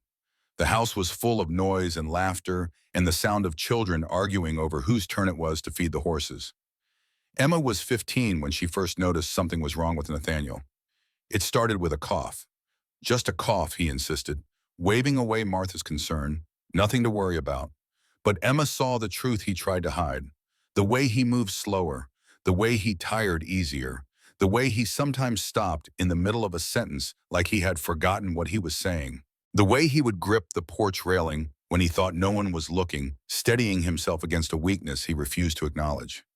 "You need to see the doctor," she told him one evening. They were sitting on the porch together, watching the sun set over the mountains. "I have seen doctors, Emma. They do not know nothing. Please, for me." He looked at her, this girl he had pulled from the snow 5 years ago, this woman she was becoming. Her face was still young, but her eyes were old, full of the kind of wisdom that only came from suffering. All right, he said finally. For you, the doctor came the next day, a gray-haired man with spectacles and a black bag. He examined Nathaniel for nearly an hour, listened to his heart, felt his pulse, asked questions that Nathaniel answered with growing impatience. When the examination was over, the doctor asked to speak with Nathaniel alone. Emma waited in the kitchen, her hands clenched in her lap. Martha sat beside her, not speaking, just being there. Finally, the doctor emerged. He looked at Emma with eyes full of sympathy. Can we talk? He asked. They walked outside, away from the house, away from the children. His heart, the doctor said quietly, it is wearing out. The muscle is weak, struggling to pump blood the way it should. Emma felt the floor tilt beneath her feet. What does that mean? It means his time is limited. Could be years yet, could be months. There is no way to know for certain. These things are unpredictable. There must be something you can do. Some medicine, some treatment. I can give him medicine for the pain. Tell him to rest, advise him to avoid strain. The doctor shook his head. But the truth is, Miss Whitfield, some things cannot be fixed. Some roads only go one direction. Emma could not speak. The words were trapped in her throat. The doctor put a hand on her shoulder. I am sorry, he said. I truly am. He is a good man, one of the best I have ever known. It is not fair that good men die young while scoundrels live to be 100. But that is not a question medicine can answer. He walked away, climbed into his buggy, drove off down the road. Emma stood there for a long time, watching until he disappeared from sight. That night, she found Nathaniel on the porch, staring out at the mountains. His face was calm, but his hands were shaking. You heard, he said. Not a question. The doctor told me. Emma sat down beside him. The chair creaked under her weight. The evening was cool, the first hint of autumn in the air. I have known for a while, Nathaniel said quietly, could feel it. The way your body knows things your mind does not want to accept. I just did not want to say anything. Did not want to worry anyone. You should have told me. What would that have changed? He turned to look at her.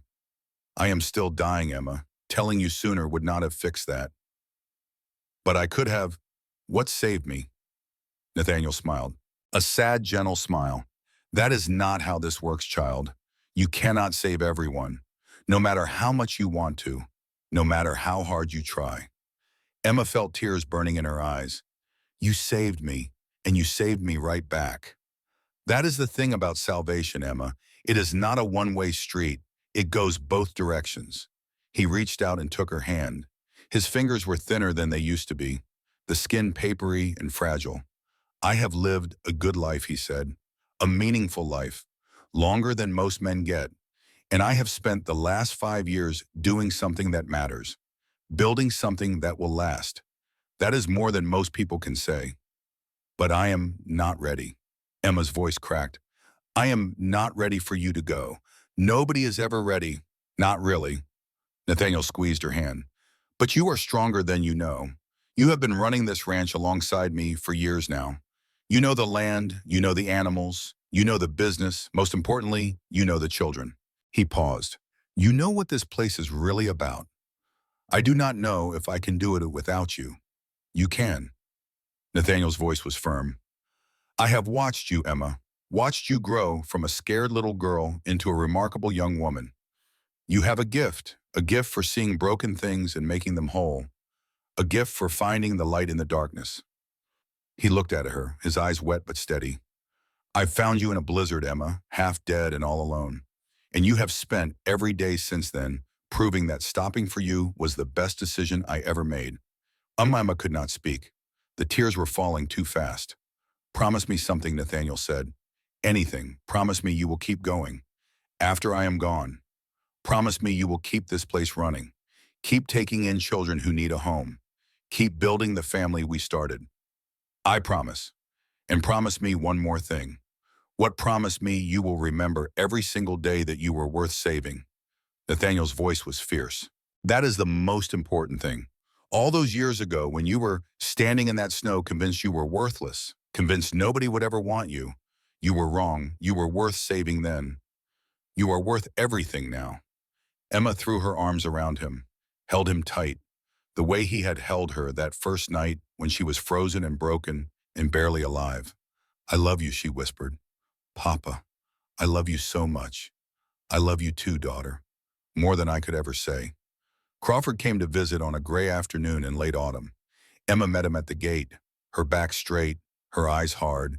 Even after all this time, seeing him still made her tense, still made her ready for a fight. What do you want to talk? Crawford held up his hands. Just talk. I come in peace. Emma studied him. He looked different than she remembered. Older, certainly, but it was more than that. The sharp edges that had defined him seemed worn down. The anger that had always burned in his eyes had faded to something else, something quieter. 5 minutes, she said. They walked toward the house. Crawford looked around at the ranch, at the children playing in the yard, at the life that filled every corner of this place. I heard Nathaniel is sick, he said finally. News travels fast. Small valley. People talk. Crawford was quiet for a moment. I am sorry to hear it. Truly, Emma did not respond, just kept walking. I came to say something. Crawford continued. Something I should have said a long time ago. They stopped near the porch. Emma turned to face him. I am listening. I was wrong. The words seemed to cost him something, to physically pain him to speak. I spent 30 years hating your father, hating this ranch, hating everything the Thornton name represented. And I do not even remember why anymore. The card game, Emma said flatly. The South pasture. That is what started it. But that is not why it continued. Crawford shook his head. It continued because I did not know how to stop. Because my father taught me that the Thorntons were our enemies and I never questioned it. Never asked myself if it was true. So why are you questioning it now because my daughter was born? Crawford's face changed when he said it, softened in a way Emma had never seen before. 6 months ago, a little girl, perfect in every way. And I held her in my arms for the first time and I looked at her face and I thought about what kind of man I wanted to be, what kind of father, what kind of legacy I wanted to leave. He looked at Emma. I do not want her to grow up the way I did, full of anger, full of hate, fighting battles that do not matter over land, that will not remember any of our names 100 years from now. Emma was quiet for a long moment. That is a nice speech. It is not a speech. It is the truth. Crawford's voice was rough. I spent my whole life being small, Emma, being petty, being exactly the kind of man my father was. And I am tired of it. I am tired of waking up angry every morning, tired of looking for enemies everywhere I turn. He paused. What Nathaniel built here, what you have all built, it is something good, something pure. And I spent years trying to destroy it because I did not understand it, because I was too broken myself to recognize healing when I saw it. Emma felt something shift inside her, some wall she had built against this man beginning to crack. I cannot speak for Nathaniel, she said finally. If you want his forgiveness, you will have to ask him yourself. I know. Crawford nodded. That is why I am here. Emma led him inside.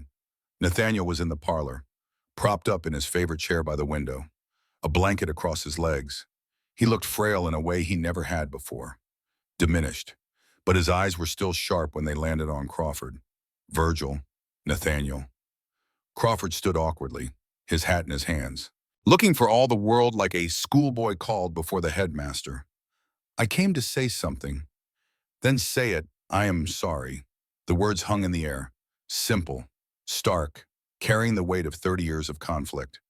I am sorry for everything, Crawford continued, his voice gaining strength as he spoke. The threats, the rumors, the attempts to turn the law against you. The years of trying to take what was not mine. I was wrong about all of it. Nathaniel was quiet for a long moment, his eyes never leaving Crawford's face.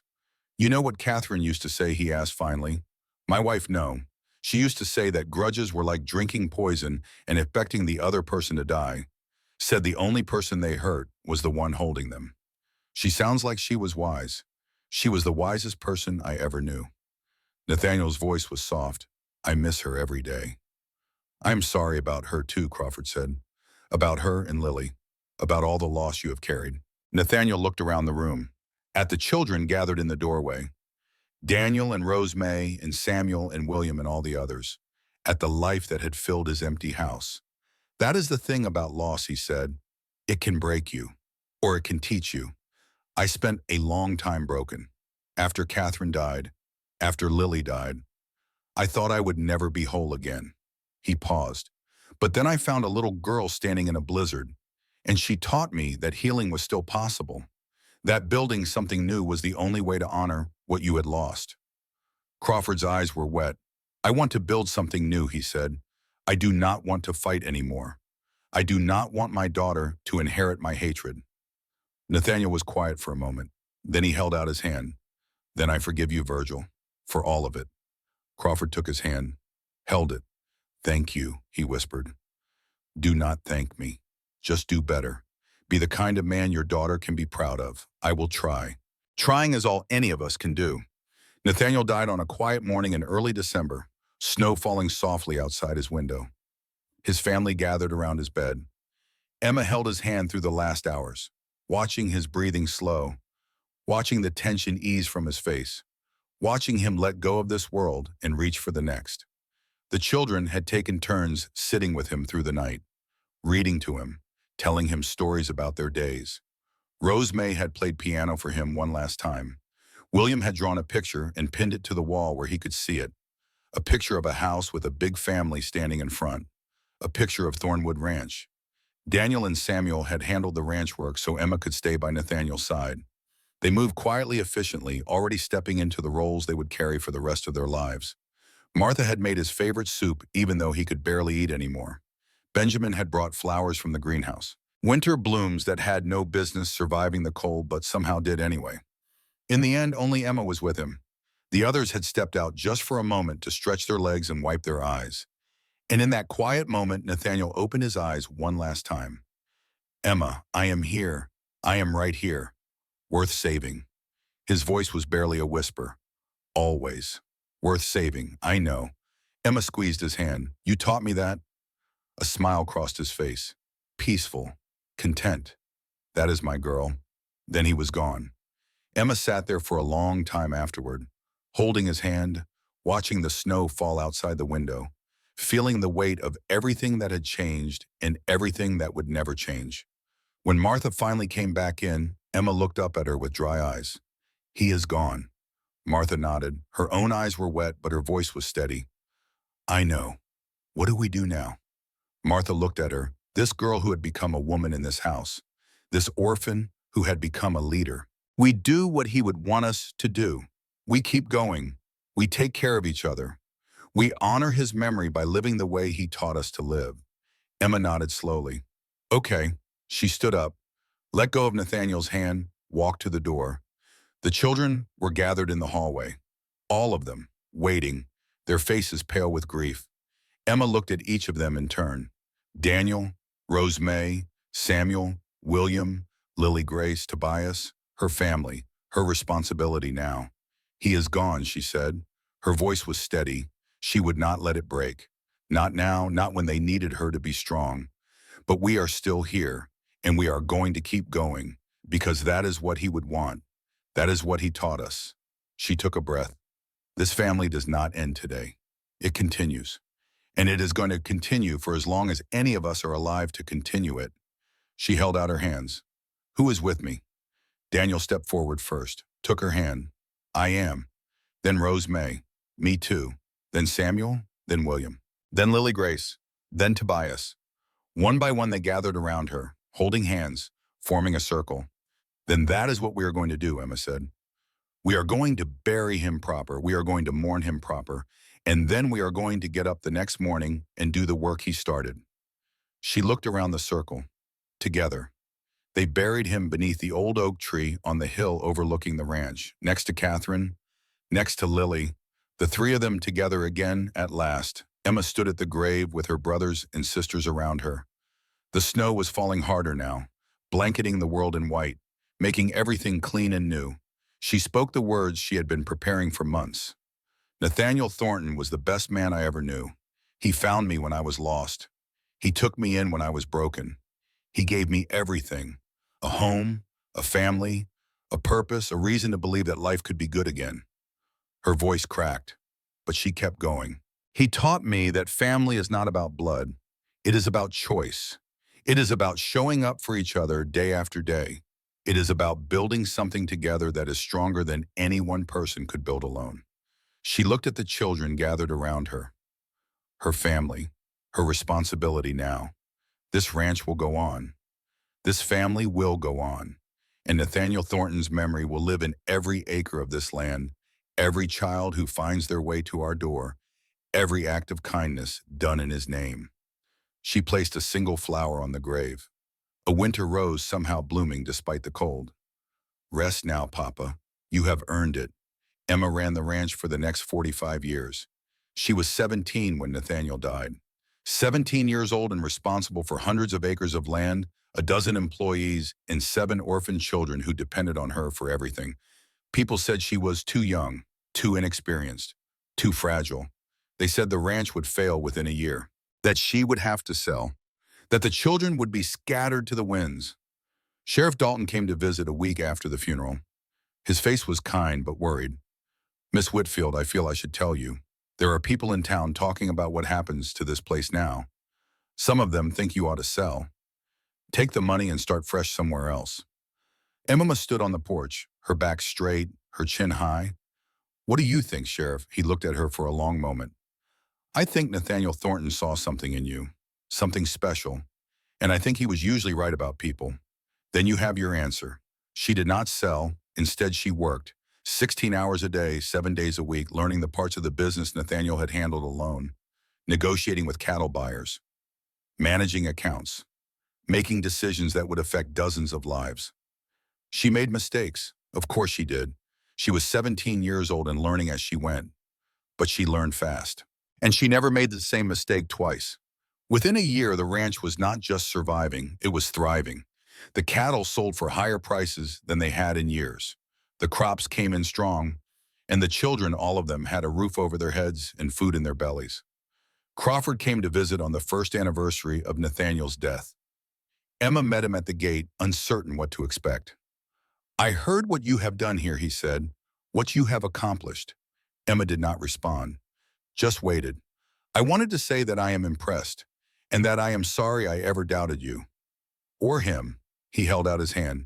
If you ever need anything, Miss Whitfield, anything at all, my door is open. Emma looked at his hand, then she took it. Thank you.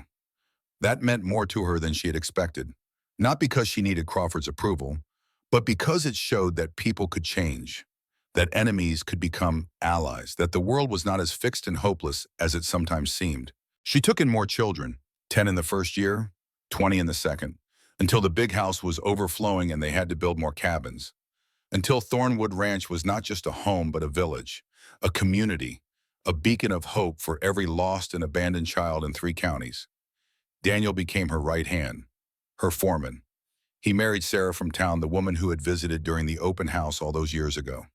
They had 3 children of their own, all of them raised on the ranch, all of them trained in the family business of saving those who could not save themselves. Rose May became a teacher. She opened a school on the ranch property, teaching reading and writing and arithmetic to children who had never held a book before. She never married, but she had hundreds of children over the years, all of them hers in the ways that mattered. Samuel became the best horse trainer in Montana. People came from 3 states to buy horses he had broken. He married late a quiet woman who understood his silences. They had 2 sons, both of them with their father's gentle hands. William stayed by Emma's side through everything, her baby brother grown into a strong and steady man. He married young, had 5 children, named his first daughter, Catherine, named his first son, Thomas, after the father they had lost in the mines all those years ago. Little Grace remembered her past eventually. It came back in pieces over the years, a flash here, a memory there, until finally one terrible night she remembered everything, the violence, the loss, the reason her mind had protected her by forgetting. Emma held her through that night, just as she had held so many others. And in the morning, Lily Grace made a choice. She would spend her life helping other children find their way back from the darkness. She became a nurse, then a doctor, the first female doctor in the valley. Tobias used his knowledge of the land to become a guide, leading settlers safely through the mountain passes, teaching them which plants were safe to eat, which streams were safe to drink. He never forgot where he came from, never forgot the feeling of being unwanted by both halves of his heritage. And he spent his life building bridges between communities that had been taught to hate each other. Emma never married. She did not need to. She had a family, dozens of them by the end, children and grandchildren of the heart. And she kept Nathaniel's legacy alive, just as she promised. Every morning she walked to the old oak tree and stood beside his grave. Still here, she would say. Still going. Still taking in the ones nobody else wants. And sometimes when the wind blew just right through the branches overhead, she could almost hear his voice. That is my girl. On her 60th birthday, Emma stood on the porch of the ranch house and looked out at everything they had built. The barns and fences stretching to the horizon. The gardens and orchards heavy with fruit. The cabins and schoolhouse and chapel. The dozens of children playing in the yard, their laughter echoing across the valley like music. Her children, her grandchildren, her great-grandchildren, her legacy. Rose May came to stand beside her. Gray-haired now, but still bright-eyed, still full of the energy that had defined her since childhood. What are you thinking about everything? Emma smiled. Nothing. The way it all started, the way it all turned out. Any regrets? Not a one. Emma looked at her sister. The word came naturally now after all these years. Just one. What? That Nathaniel could not see this. Could not see what we became. He sees it. Rose May touched Emma's heart. Right here. He sees everything. A commotion at the gate drew their attention. A wagon was pulling up, driven by a tired-looking woman with two children huddled in the back. Emma felt something stir in her chest. The same thing she had felt 100 times before. 1,000 times. The recognition of need. The call to answer it. Here we go again, Rose May said. Emma laughed. Here we go again. She walked down the porch steps, across the yard, toward the gate, toward the next chapter, the next child, the next chance to do what Nathaniel had done for her all those years ago. The woman climbed down from the wagon, her face drawn with exhaustion and fear. Her dress was torn, her shoes were worn through. She had the look of someone who had been running for a long time. Please, she said, her voice cracking. I heard there was a place here, a place for children who have got nowhere else to go. Emma smiled, the same smile she had been giving for 45 years. The smile that said, you are safe now. You are home. You heard right, she said. Welcome to Thornwood Ranch. And she opened her arms wide. The woman fell into them, sobbing. Her children climbed down from the wagon and stood there uncertain, afraid. Emma looked at them over their mother's shoulder. A boy, maybe 8, a girl, maybe 6, both of them with the hollow eyes and pinched faces of children who had known hunger, known fear, known the kind of hardship that aged you beyond your years. She smiled at them. It is okay, she said. You are safe now. This is a good place. I know it does not look like much right now, but this is a place where broken things get fixed, where lost things get found. The girl looked at her brother, then back at Emma. How do you know? Because I was like you once, a long time ago, and someone found me. Someone gave me a chance. And now I get to do the same for you. She released the mother, wiped the woman's tears with her own weathered hands. Come inside. There is food. There are beds. And tomorrow we will figure out the rest. But tonight you do not have to be afraid anymore. She led them toward the house. The house that had once been too big for one man. The house that was now too small for all the love it contained. Rose May fell into step beside her. How many does this make? She asked quietly. Emma did not have to think about it. She knew the number by heart, had known it every day for 45 years. 347, she said, since I started counting. Rose May shook her head. Nathaniel would be proud. Emma looked up at the hill, at the old oak tree, at the 3 graves beneath it. I know, she said. I can feel it. The story that started with abandonment ended with belonging. The girl who was left behind became the one who stayed. The child who was called worthless became the woman who showed hundreds of others their worth.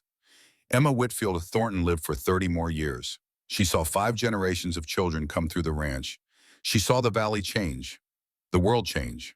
Everything changed except the one thing that mattered most. The belief that every person was worth saving. The knowledge that family was what you made it.